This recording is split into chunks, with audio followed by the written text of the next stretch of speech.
made a bucket list when I was 17 that I would definitely make a video, a YouTube video before I turned 18. Alas, I am way past 18 now, but I just wanted to fulfill that bucket list. So here I am making a video, and I wasn't sure what kind of topic I would do, but I wanted to do something that I would have found useful for myself when I had graduated college, which was a video about what happens a year after college, case study. So this is me and this is my story of what happened. So when I was in school, I really enjoyed school. I didn't get the best grades, I hated tests, I was terrible at them, but I really loved learning and I really loved the projects I was working on. So at school, I spent a lot of time studying, learning, going to TAs, going to the professor's office hours, and I did not apply to any jobs before I graduated, much to my parents' disappointment. So I graduated college without a set job. I went straight back to my part-time job that I was doing before I had graduated. I did that 2 times a week, and in the meantime I was planning for my upcoming travels. The first one was to China, where I went to very nice parts of southern China and also very rural parts of southern China. If you'd like to know more about that, I can do a separate video.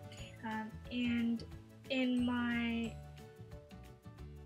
trip, I was there for about 2 to 3 weeks, and I had amazing time just learning more about my own cultural history.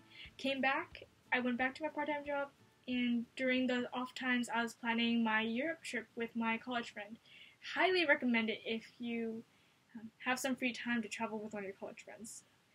So for that one, we hadn't planned anything beforehand, so it was quite a stretch for us to be planning on our own, doing extensive research, and then talking to each other on and off camera and whatnot. We did that, and then we came back. That was about a month and a half. Came back, and reality hit me. I had gone back and forth, back to my lovely boss, who was extremely welcoming for having me go to there and from. And I realized I really needed a full-time job now. It was time to move on to the next chapter of my life. So I applied to jobs, applied to positions that I did not like, and I think that the employers had that idea and that notion, that feeling that they got from me when we were interviewing. It's hard to fake enthusiasm, at least for me. It's hard to fake something that I don't like and pretend that I do like it. So for a few months I was interviewing and applying for jobs, and it just didn't turn out well. But then I applied to the company where my friend was working, and it was very interesting because it was in the used car business. And as someone who despises cars, I was an environmental policymaker, so it was time for me to learn about something that people were really passionate about, and something that I was personally uncomfortable with. Cars, I didn't like them. I believe in very efficient public transportation. However, over time, there are just times where you need a car to get around to certain places.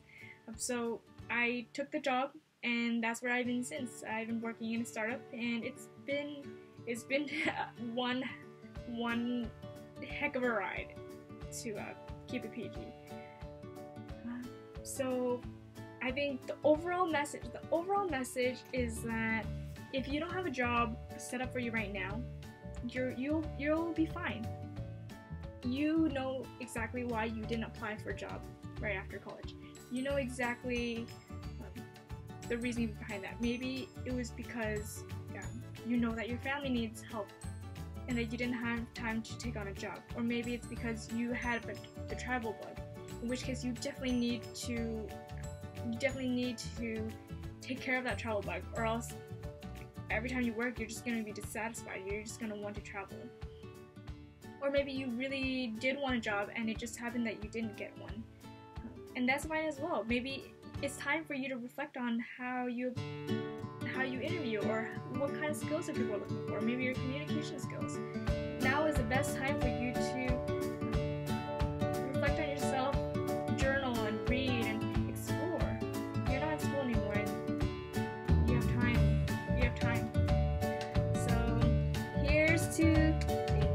the video that I always wanted to make when I was 17, and putting myself out there in the public, and we'll see where it goes from there.